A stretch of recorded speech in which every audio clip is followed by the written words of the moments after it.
Aisyah Nur Sofi, Fauzia Putri Sahabi, dan Nia Ramadhani. Nah, oke, itulah daftar hadir. Jadi teman-teman yang tidak hadir silakan ditingkatkan lagi untuk lanjut ke sekolah. Kita sebaliknya berdoa dulu ya. Nah, ibu akan tunjuk yang berdoa. Oke, ibu tunjuk Akifah. Akifah silakan maju ke depan untuk berdoa.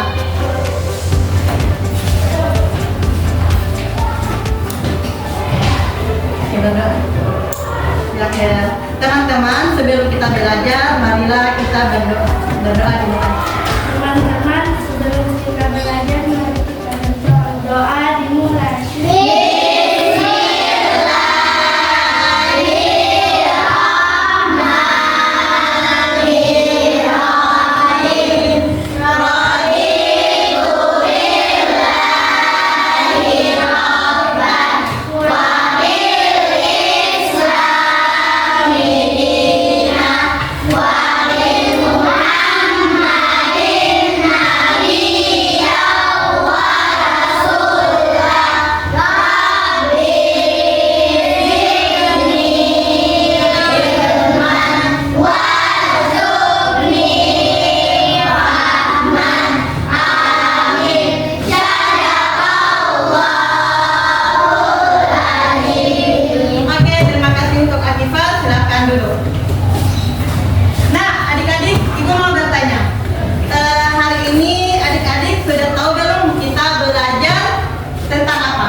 Tentang apa? Norma dalam adat istiadat. Oke, kemudian di sini Ibu akan menyampaikan tujuan pembelajaran. Yang pertama itu mempelajari apa itu norma dan adat istiadat. Yang kedua, membedakan peraturan tertulis dan tidak tertulis. Kemudian yang ketiga, mengidentifikasi norma dan pentingnya norma di dalam lingkungan masyarakat. Itulah tujuan pembelajaran pada bab 8. Nah, adik-adik, norma dalam adat istiadat itu,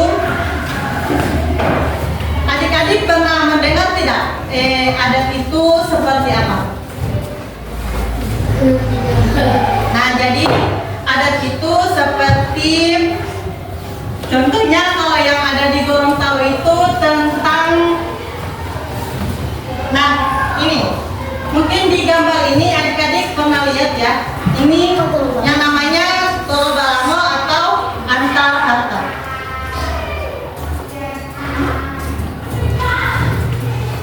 Nah, seperti apa sih itu nilai?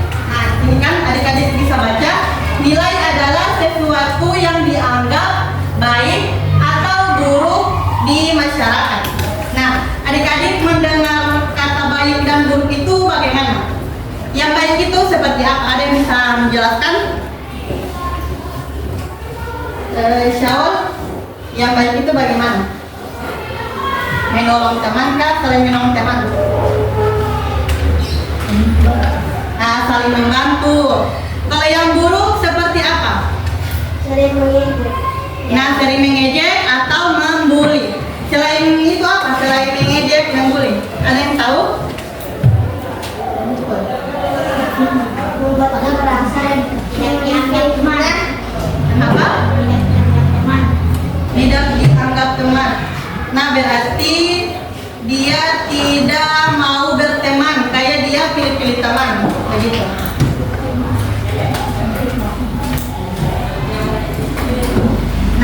Nah, kemudian di sini ada jenis norma. Nah, jenis norma itu di sini terbagi menjadi 4. Yang pertama itu ada norma agama. Nah, norma agama itu yaitu ketentuan hidup manusia yang bersumber dari ketentuan Tuhan Yang Maha Esa dalam kitab suci agama. Nah, kita semua kan di sini agama Islam kan? Nah, jadi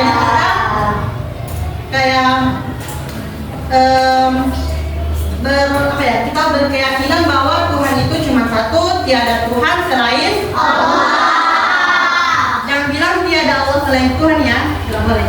Nah, kemudian yang kedua norma kesusilaan, yaitu ketentuan dalam pergaulan yang bersumber dari hati nurani manusia. Nah, jadi untuk teman-teman kalau mau bergaul ataupun berteman itu hati-hati ya, jangan sampai teman-teman itu salah memilih teman. Nah, jadi masa depan teman-teman itu akan hancur kalau salah memilih teman. Ingat baik-baik ya, jangan sampai kita salah memilih teman. Nah, kemudian yang ketiga itu norma kesopanan. Ini norma kesopanan, yaitu ketentuan dalam kehidupan yang timbul dari hasil pergaulan dari masyarakat. Nah, berarti norma kesopanan itu kita harus memiliki kehidupan yang intinya yang sopan terhadap orang-orang dan terhadap masyarakat yang ada di sekitar kita. Kemudian yang keempat, norma hukum. Nah, norma hukum itu norma aturan yang dibuat dan ditetapkan oleh badan atau lembaga yang berwenang. Nah, jadi norma hukum itu dia contohnya kayak kita ketika berkendara di area perkotaan kita harus menggunakan helm. Kalau tidak menggunakan helm kita akan ditilang. Nah, jadi ya kalian yang teman-teman di kota sini pasti sering lihat polisi di jalan. Nah, itu mereka itu untuk mengatur suatu jalan agar terjadi keselamatan kepada masyarakat. Nah, kemudian di sini norma yang tertulis dan tidak tertulis. Nah, seperti apa sih norma yang tertulis itu? Nah, norma yang tertulis itu biasanya diatur oleh hukum. Yang pertama itu contohnya itu kayak harus ada SIM kalau kita berkendara di motor. Paham? Nah, kemudian kita kalau berada di suatu daerah atau misalnya yang orang Gorontalo pergi di Sulawesi Tengah, nah kita itu harus ada yang namanya kartu tanda penduduk atau disebut dengan KTP. Kemudian norma yang tidak tertulis itu yang bagaimana? Nah, jadi norma yang tidak tertulis itu dia beda dengan norma yang tertulis. Kalau yang tidak tertulis itu dia kayak kita keluar dari rumah harus berpamitan atau bersalaman dengan kedua orang tua, harus bersalaman dengan kedua orang tua.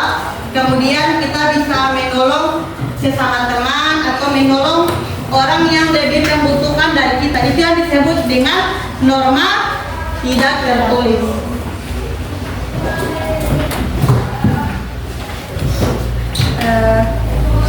Nah, ini ada aturan adat istiadat. Nah, aturan tidak tertulis yang diakui sebagai hal baik oleh masyarakat sehingga sebuah kebiasaan adat istiadat juga tidak bersifat menyeluruh. Nah, jadi tidak semua adat istiadat itu dia bersifat menyeluruh. Ada juga yang tidak menjalankan adat tersebut. Itu sesuai dari daerah kita. Nah, kemudian ini ada contoh adat istiadat. Contoh adat istiadat itu yang pertama, ini yang tidak tertulis ya, yang tidak tertulis itu mencium tangan orang tua di saat hendak pergi. Kemudian mengetuk pintu dan mengucapkan salam ketika memasuki rumah. Nah, jadi teman-teman adik-adik jangan masuk ke rumah orang langsung masuk lagi, itu tidak masalah, itu namanya tidak sopan. Yang ketiga, tidak menaikkan kaki di atas meja. Nah, jadi sini saya sering lihat ada yang begitu, dan jadi adik-adik jangan taruh kaki di atas meja ya, tidak boleh, itu namanya tidak sopan. Nah, kemudian tidak meludah di sembarang tempat, bagus udah sembarangan. Apalagi kalau adik-adik pergi di rumah makan, terus ada orang makan sementara babuang muda itu tidak boleh. Otomatis orang yang makan itu dia merasakan apa? Nah, merasakan gigi itu tahu. Nah, kemudian ikut serta melakukan upacara adat pernikahan. Ya, ada tadi yang bertanya, Ibu, bagaimana itu melakukan upacara adat pernikahan? Nah, upacara adat pernikahan itu kalian misalnya ada keluarga yang nikah, nah kalian situ ikut melihat bagaimana upacara adat pernikahan itu, supaya kalian bisa tahu adat istiadat yang terjadi di tempat kalian. Kemudian ikut serta melakukan upacara kematian. Jadi kalau ada keluarga yang meninggal, kita harus ikut ke pemakaman. Kita harus melihat keluarga kita yang sudah meninggal dan akan diantarkan ke liang lahat atau kubur.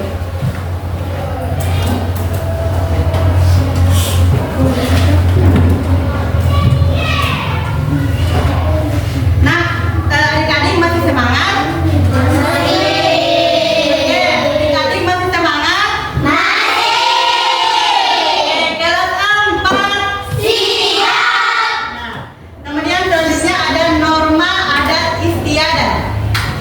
Norma adat istiadat setiap perilaku manusia dalam kehidupan itu harus ada yang mengatur itu untuk mencapai atau mewujudkan nilai-nilai sosial dalam masyarakat dan aturan-aturan yang diciptakan untuk membatasi perilaku manusia. Nah, jadi manusia ini juga diatur ya. Kita juga diatur dalam negara juga kita diatur. Terus di dalam kehidupan sehari-hari juga kita itu diatur. Jadi kita itu beda kayak hewan. Beda kayak hewan. Hewan itu biarpun mau diatur bagaimana, mereka tidak kayak manusia. Kalau manusia itu harus membadengar. Kalau ada manusia yang mau ditegur tapi tidak badengar, itu namanya bukan manusia. Jadi kalau ada yang negur, kita harus mendengar teguran itu.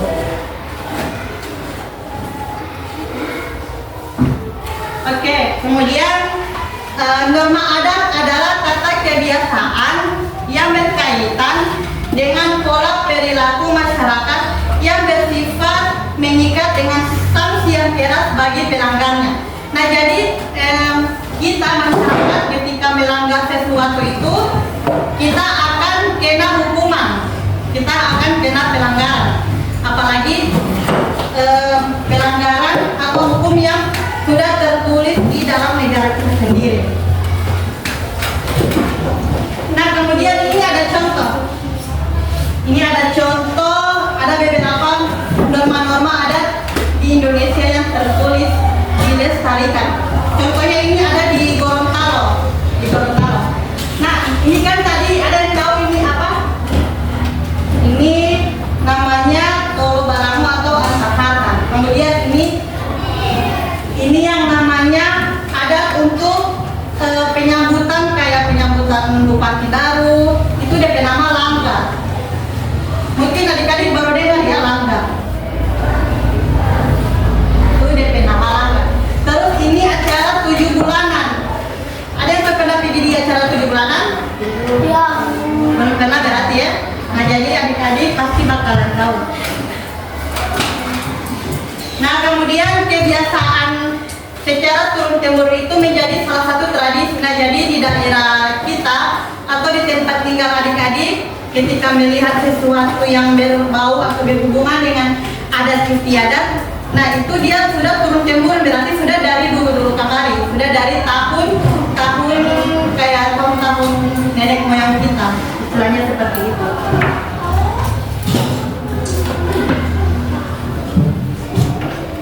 Nah, ini ada kesimpulan. Nah, norma itu merupakan aturan yang berlaku dalam suatu wilayah adat istiadat. Dan adat istiadat itu merupakan aturan tidak tertulis dan diakui sebagai hal baik untuk dilakukan. Kemudian adat istiadat itu merupakan aturan tertulis yang sudah seperti saya jelaskan tadi.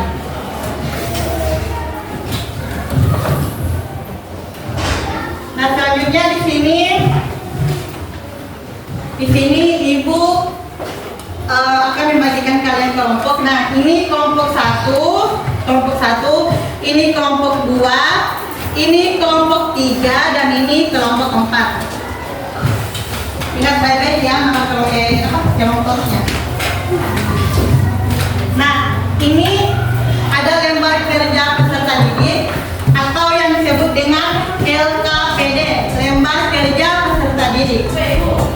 Nah, jadi adik-adik di sini kan ada nama kelompok. Nah, jadi nama kelompoknya itu adik-adik di kelompok ini tulis di sini misalnya ini kelompok 1. Nah, jadi di sini tulis kelompok 1 dengan nama-namanya di bawah. Nah, kemudian di sini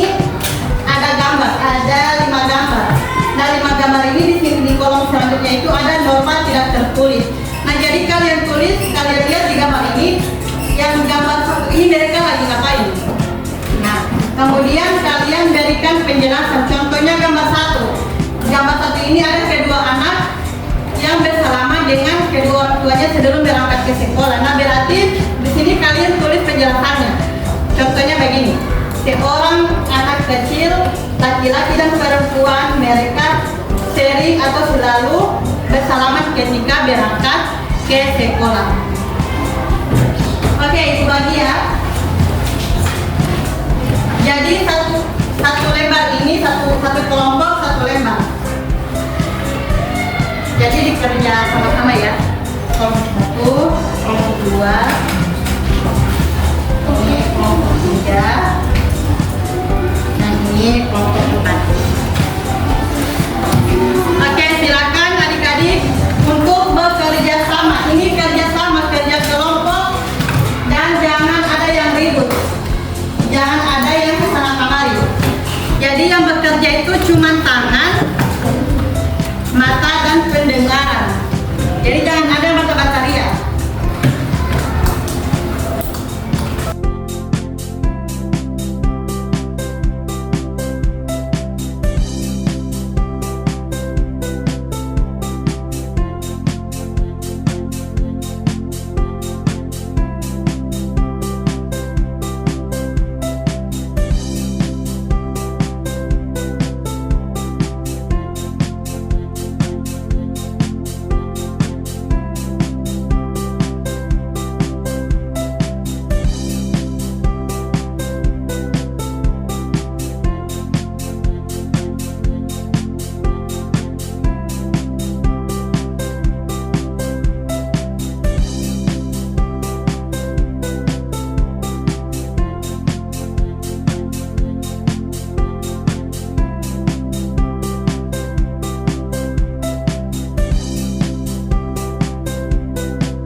Oke.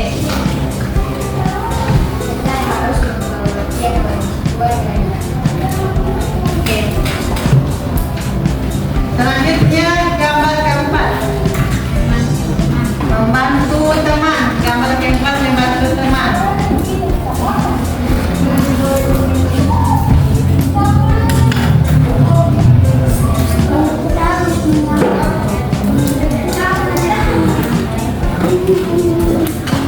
Oke, terima kasih. Tepuk tangan kepada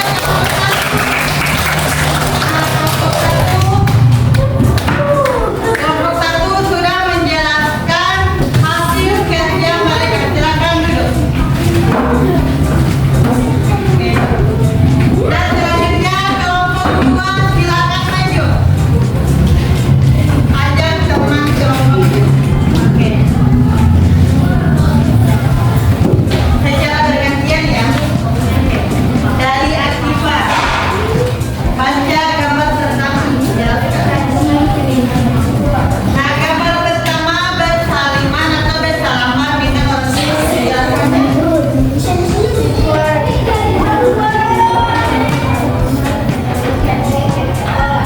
Oke, mantap. Lanjut gambar kedua. Temannya. Secara bergantian ya.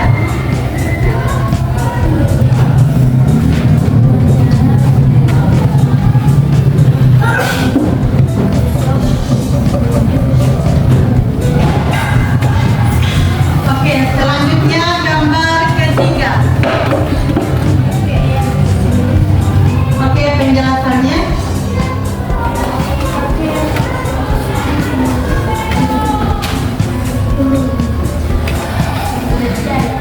Oke, selanjutnya gambar keempat.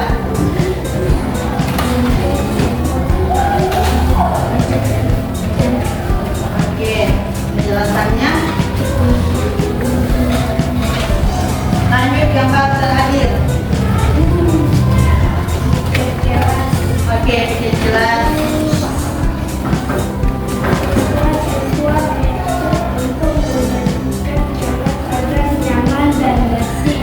Oke, terima kasih. Tepuk tangan kepada kelompok dua.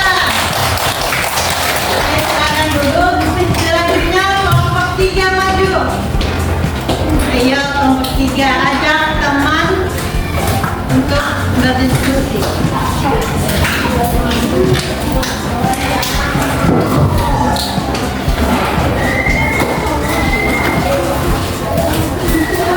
Oke, silakan gambar pertama, jelaskan.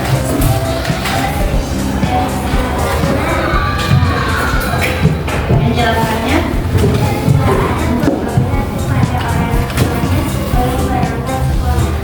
Oke, lanjut gambar kedua.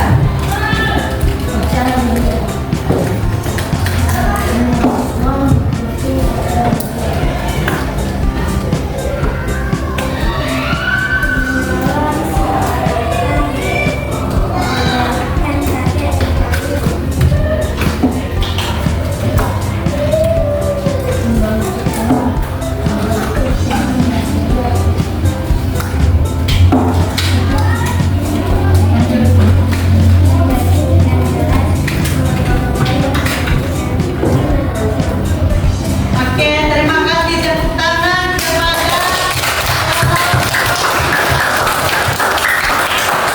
Oke. Selanjutnya kelompok keempat silakan maju. 2 orang untuk mempresentasikan.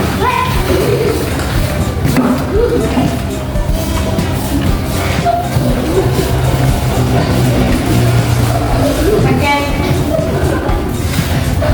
Secara bergantian ya, silakan jelaskan.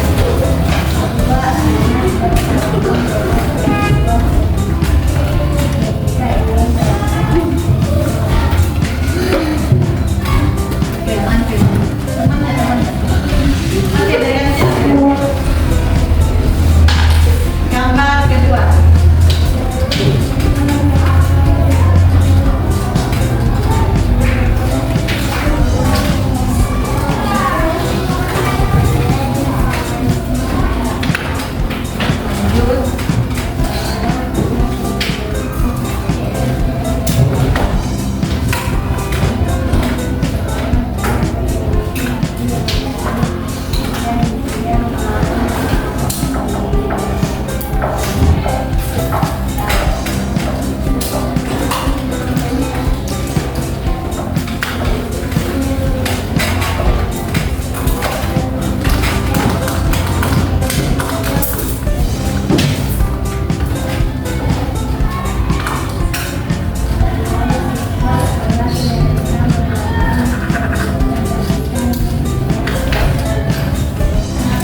dapur. Nah, teman-teman sudah paham dengan materinya? Ada yang tidak paham? Nah, kalau diam semua berarti kalian sudah paham.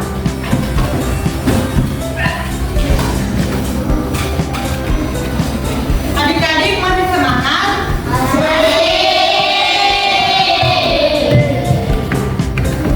Kelas 4 siap. Kelas 4 siap. Oke, sebentar. Nah, selanjutnya setelah kita mengerjakan member kerja peserta didik dan kita sudah mengikuti pembelajaran kita pada hari ini dan kita sudah bisa memahami materi kita dan sudah memahami kata demi kata yang sudah Ibu jelaskan tadi.